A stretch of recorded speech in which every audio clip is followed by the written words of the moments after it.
Hello students, मैं सुधा स्वागत करती हूँ आप सबका आपके अपने चैनल तैयारी ऑनलाइन में। आज हम पढ़ रहे हैं कक्षा 9वीं हिंदी पाठ्य पुस्तक स्पर्श भाग 1 का पाठ्यक्रम। आज का शीर्षक है हमारा रहीम के दोहे, अध्याय 8 यह हमारा पद्यखंड है। बच्चों, अध्याय को आरंभ करने से पहले कवि रहीम के बारे में हमें संक्षेप में जान लेना चाहिए। तो चलिए कवि रहीम के बारे में संक्षेप में जान लेते हैं। कवि रहीम का जन्म लाहौर, जो अब पाकिस्तान में है, में सन 1556 में हुआ। इनका पूरा नाम अब्दुल रहीम खान खाना था। रहीम अरबी, फ़ारसी, संस्कृत और हिंदी के अच्छे जानकार थे। तो कवि रहीम को जो था वो अरबी भाषा भी आती थी, फ़ारसी भाषा भी आती थी, संस्कृत भी और हिंदी भी। इन सारी भाषाओं की अच्छी जानकारी थी इनको। इनकी नीतिपरक उक्तियों पर संस्कृत कवियों की स्पष्ट छाप परिलक्षित होती है। नीतिपरक उक्ति का अर्थ है बच्चों, जो बातें न्याय संगत होती है। उक्ति यानी कि जो बात न्याय संगत होती हैं उन पर किसका छाप था? तो संस्कृत कवियों का छाप था। रहीम मध्ययुगीन दरबारी संस्कृत के प्रतिनिधि कवि माने जाते थे, यानी मध्य युग, मॉडर्न एज। तो मॉडर्न एज में रहीम दास जी जो थे वो संस्कृत के कवि के रूप में जाने जाते थे, और वह भी दरबारी संस्कृत कवि के रूप में जाने जाते थे, और ये अकबर के दरबार में थे। अब आगे बढ़ते हैं। देखिए आगे है, अकबर के दरबार में हिंदी कवियों में इनका महत्वपूर्ण स्थान था। रहीम अकबर के नवरत्नों में से एक थे। अब देखिए अकबर के 9 नवरत्न थे, जिनमें से रहीम खाना जो थे वह एक थे। रहीम के काव्य का मुख्य विषय श्रृंगार, नीति और भक्ति है। यहाँ ये ध्यान रखिएगा, रहीम जी के जो काव्य हैं उसका मुख्य विषय क्या था? तो श्रृंगार, नीति और भक्ति, ये 3 मुख्य विषय थे। रहीम बहुत लोकप्रिय कवि थे। इनके दोहे सर्वसाधारण को आसानी से याद हो जाते थे। इनके नीतिपरक दोहे ज़्यादा प्रचलित हैं, जिसमें दैनिक जीवन के दृष्टांत देकर कवि ने उन्हें सहज, सरल और बोधगम्य बना दिया। रहीम को अवधी और ब्रज दोनों भाषाओं पर समान अधिकार था। यहाँ समान अधिकार कहने का तात्पर्य है बच्चों, यहाँ अब्दुल रहीम खाना को अवधी भाषा का और ब्रज भाषा का, दोनों भाषाओं का बहुत ही अच्छा ज्ञान था। इन्होंने अपने काव्य में प्रभावपूर्ण भाषा का प्रयोग किया है। तो चलिए अब हम रहीम जी के दोहे को पढ़ते हैं और साथ ही उसका व्याख्या भी जानेंगे। अगला दोहा हमारा है, धनी रहीम जलपंक को लघु जिए पियत अघाय, उदधि बराई कौन है जगत पियासो जाए। यहाँ कवि रहीम दास जी कह रहे हैं, धनी रहीम जलपंक को। पंक शब्द का अर्थ होता है बच्चों कीचड़। पंक शब्द का अर्थ होता है कीचड़। यहाँ रहीम जी कह रहे हैं कि कीचड़ का थोड़ा सा जल भी क्या है? धन्य है। क्यों धन्य है? तो कीचड़ में रहने वाले जो लघु यानी कि छोटे जीव जंतु हैं वह उस पानी को पी करके तृप्त हो जाते हैं। वहीं दूसरी तरफ कहते हैं उदधि बराई कौन है। उदधि शब्द का अर्थ होता है बच्चों सागर। सागर भी कह सकते हैं आप और समुद्र भी कह सकते हैं। तो उदधि बराई कौन है जगत पियासो जाए। इतना बड़ा समुद्र या इतना बड़ा सागर के होने के बावजूद भी मनुष्य या कोई भी जीव जंतु उसका पानी नहीं पी सकता है, यानी उसका होना और ना होना क्या है? व्यर्थ है। चलिए अब हम इन पंक्तियों का व्याख्या जान लेते हैं। व्याख्या है हमारा, रहीम जी कहते हैं कि कीचड़ का जल सागर के जल से महान है, क्योंकि कीचड़ के जल से कितने ही लघु जीव प्यास बुझा लेते हैं। सागर का जल अधिक होने पर भी पीने योग्य नहीं है। संसार के लोग उसके किनारे आकर भी प्यासे के प्यासे रह जाते हैं। मतलब यह कि महान वही है जो किसी के काम आए। तो देखा यहाँ आप लोगों ने किस प्रकार रहीम जी ने कीचड़ और सागर दोनों का वर्णन किया है और दोनों की क्या महानता है वह बताया है। कीचड़ में थोड़ा सा जल होता है, लेकिन इसमें रहने वाले जितने भी लघु जीव जंतु होते हैं वह इसके पानी से अपना प्यास बुझाते हैं। लेकिन समुद्र में अगाध पानी होता है, यानी अत्यधिक पानी होता है, लेकिन यह पानी जो है वह व्यर्थ है, क्योंकि यह किसी का भी प्यास नहीं बुझा सकता।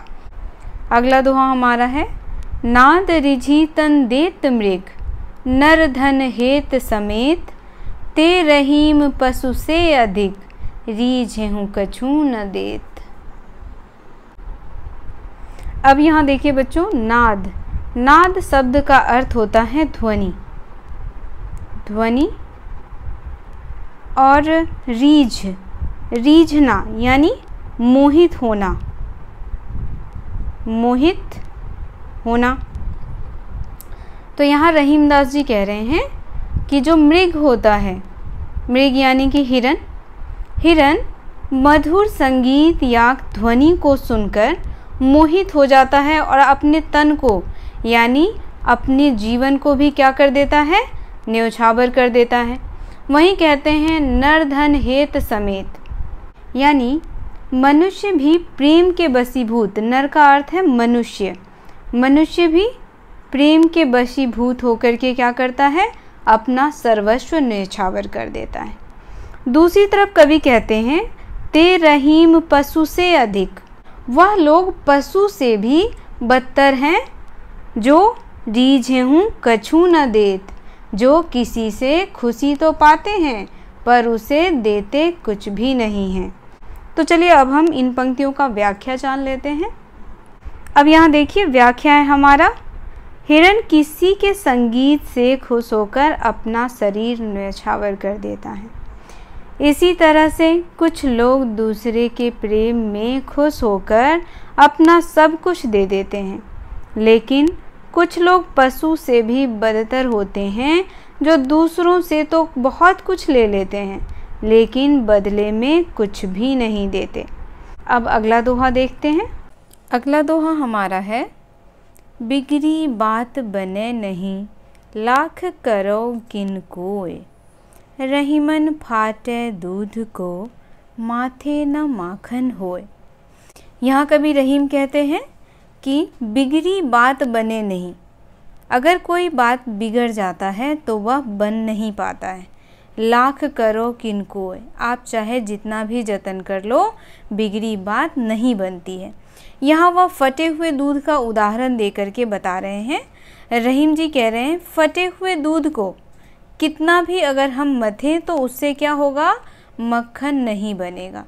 जिस प्रकार बिगड़ी हुई बात नहीं बन सकती, उसी प्रकार फटे हुए दूध का मक्खन नहीं बन सकता, या फटे हुए दूध से हम माखन नहीं निकाल सकते। तो चलिए अब हम इसकी व्याख्या जान लेते हैं। व्याख्या है, रहीम कहते हैं कि मनुष्य को सोच समझकर व्यवहार करना चाहिए, क्योंकि किसी कारणवश यदि बात बिगड़ जाती है तो फिर उसे बनाना कठिन होता है। जैसे यदि एक बार दूध फट गया तो लाख कोशिश करने पर भी उसे मथ कर मक्खन नहीं निकाला जा सकता। तो यहाँ देखिए उन्होंने एक उदाहरण के माध्यम से हमें समझाने की कोशिश की है कि जिस प्रकार फटे हुए दूध का मक्खन तैयार नहीं हो सकता, उसी प्रकार बिगड़ी हुई बात जो है वह नहीं बन सकती है। इसीलिए हमें सोच समझ करके किसी के साथ भी व्यवहार करना चाहिए, यानी हमें किसी के साथ भी अच्छा व्यवहार करना चाहिए। अगला दोहा हमारा है, रहीमन देखी बरेन को, लघु न दीजिए डारी, जहाँ काम आवे सुई, कहाँ करे तरवारी। बरेन शब्द का अर्थ है बच्चों बड़ा, यानी कोई भी बड़ा वस्तु, और लघु शब्द का अर्थ है छोटा। तो यहाँ देखिए, यहाँ कवि रहीम कहते हैं कि बड़े वस्तु को देख करके छोटे वस्तु का निरादर नहीं करना चाहिए, यानी छोटे वस्तु लघु वस्तु का क्या नहीं करना चाहिए, उपेक्षा नहीं करना चाहिए। वहीं वह उदाहरण देकर के हमें समझाते हैं, जहाँ काम आवे सुई कहाँ करे तलवारी। अब जहाँ सुई का काम है वहाँ तलवार काम नहीं कर सकता या काम में नहीं लाया जा सकता। तो चलिए अब हम व्याख्या देख लेते हैं। व्याख्या है हमारा, किसी बड़ी चीज़ को देखकर किसी छोटी चीज़ की उपेक्षा नहीं करनी चाहिए, क्योंकि जहाँ छोटी चीज़ की ज़रूरत होती है वहाँ पर बड़ी चीज़ बेकार हो जाती है।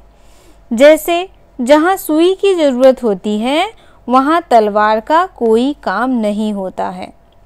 यहाँ कवि रहीम हमें सुई और तलवार के उदाहरण के माध्यम से यह बताने की कोशिश कर रहे हैं कि बड़े चीज़ को देख करके हमें कभी छोटे चीज़ का उपेक्षा या निरादर नहीं करना चाहिए, क्योंकि ज़रूरी नहीं है कि हर जगह बड़े चीज़ का ही उपयोग हो।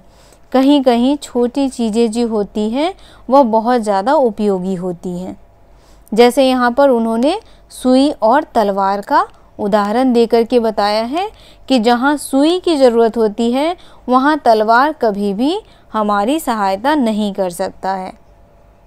अगला दोहा है हमारा, रहीमन निज संपत्ति बिना को न विपत्ति सहाय, बिनु पानी ज्यों जलज को नाही रवि सके बचाए। यहाँ कवि रहीम कह रहे हैं कि रहीमन निज संपत्ति बिना, यानी अगर आपके पास संपत्ति नहीं है तो कोई भी आपके विपत्ति में आपका सहायक नहीं होगा, यानी कोई भी आपके विपत्ति में आपकी सहायता नहीं करेगा। वहीं दूसरी पंक्ति में कहते हैं, बिनु पानी ज्यों जलज। जलज शब्द का अर्थ होता है कमल। कमल, अगर पानी न हो तो कमल क्या हो जाएगा, सूख जाएगा। और यही कह रहे हैं कि नहीं रवि सके बचाए, और उसे कौन नहीं बचा सकता, तो रवि यानी कि सूरज भी उसे नहीं बचा सकता। चलिए अब हम इसका व्याख्या जान लेते हैं। व्याख्या है हमारा, रहीमदास जी कहते हैं, संकट की स्थिति में मनुष्य की निजी धन दौलत ही उसकी सहायता करती है। जिस प्रकार पानी का अभाव होने पर सूर्य कमल की कितनी ही रक्षा करने की कोशिश करे फिर भी उसे बचाया नहीं जा सकता, उसी प्रकार मनुष्य को बाहरी सहायता कितनी ही क्यों न मिले किंतु उसकी वास्तविक रक्षक तो निजी संपत्ति ही होती है। अगला दोहा है हमारा, रहीमन पानी राखिए बिन पानी सब सून, पानी गए न उबरे मोती मानुस चून। अब यहाँ देखिए, कवि रहीमदास जी कह रहे हैं कि हमें क्या करना चाहिए, पानी को बचा के रखना चाहिए। पानी जो है हमारे भविष्य के लिए बहुत ही ज़रूरी है। अगर पानी नहीं है, अगर पानी को हम नहीं बचाएंगे तो क्या होगा, एक दिन सब कुछ खत्म हो जाएगा। वहीं कह रहे हैं दूसरी पंक्ति में, पानी गए न उबरे मोती मानुस चून। अगर पानी नहीं है तो मोती भी नहीं हो सकता, और मनुष्य का जीवन यानी जो हमारी ज़िंदगी है वह भी क्या हो जाएगी, असंभव। हम बिना पानी के जी नहीं सकते। चून शब्द का अर्थ होता है अनाज। अगर पानी नहीं होगा तो हम अनाज भी उत्पन्न नहीं कर सकते। तो यहाँ रहीमदास जी ने पानी का महत्व बताते हुए कि पानी जो है वह हमारे लिए बहुत ही ज़रूरी है। व्याख्या है हमारा, रहीम कहते हैं कि पानी का बहुत महत्व है, इसे बनाए रखो। यदि पानी समाप्त हो गया तो न तो मोती का कोई महत्व है, न मनुष्य का और न आटे का। पानी अर्थात चमक के बिना मोती बेकार है। पानी अर्थात सम्मान के बिना मनुष्य का जीवन व्यर्थ है, और जल के बिना रोटी नहीं बन सकती। इसीलिए आटा बेकार है या अनाज बेकार है। तो यहाँ पर पानी का महत्व बताते हुए रहीमदास जी ने इतना महत्वपूर्ण दोहा कहा, और आज हम सब इसी पानी के संकट से जूझ रहे हैं, क्योंकि पानी तो है लेकिन हम क्या करते हैं, उसे बचा कर नहीं रखते हैं। तो बच्चों, रहीम दास जी के दोहे का भाग 2 यही समाप्त होता है। मिलते हैं नए वीडियो में। अगर आप हमारे चैनल पर नए हैं तो आप हमारे चैनल को सब्सक्राइब कर लें। वीडियो अगर पसंद आए तो आप इसे लाइक करें। वीडियो से संबंधित कोई प्रश्न अगर आपको पूछना हो तो आप हमें कमेंट करें। आप हमें टेलीग्राम और इंस्टाग्राम पर भी ज्वाइन कर सकते हैं, लिंक आपको डिस्क्रिप्शन में मिल जाएगा। तो मिलते हैं अगले वीडियो में। आप सबका धन्यवाद।